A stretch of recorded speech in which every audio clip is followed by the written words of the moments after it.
যে কোনো প্রকারের সেহের ও জাদু, কালো জাদু, আইন বলা হয় বদনজর, আর হাসাদ মানে হলো হিংসা।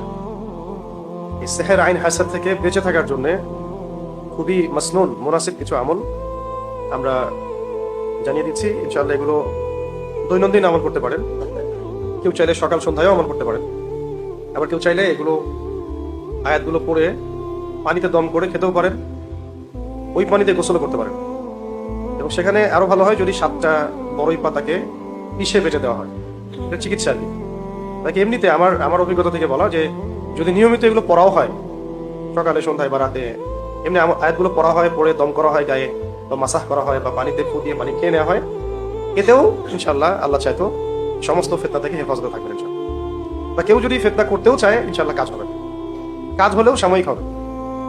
ঠিক আছে, এটা একটা অসুস্থতার মতোই, যে কোনো অসুস্থতা সারতে যেমন সময় লাগে, এটা সারতে একটু সময় লাগতে পারে। তাই বলে হতাশ হওয়া যাবে না, চেষ্টা চালিয়ে যেতে হবে।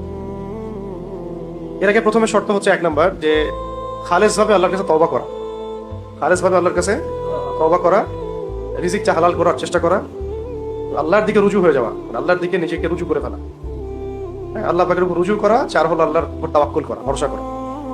5 নাম্বার হচ্ছে আমাদের সমাজে যে কবিরাজ, তারপরে যে তান্ত্রিক এগুলো থাকে, এদের শরণাপন্ন ভুলেও না হওয়া। ওখানে গেলেই আপনি মুসিবতে পড়বেন, আরো সমস্যা করবেন, এবং কুফরিও হয়ে যেতে পারে, ওখানে শিরক হয়ে যেতে পারে। এগুলো করবেন না।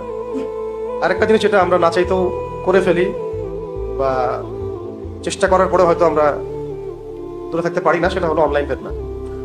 এইটা থেকে 100% পরহেজ থাকার চেষ্টা করা উচিত।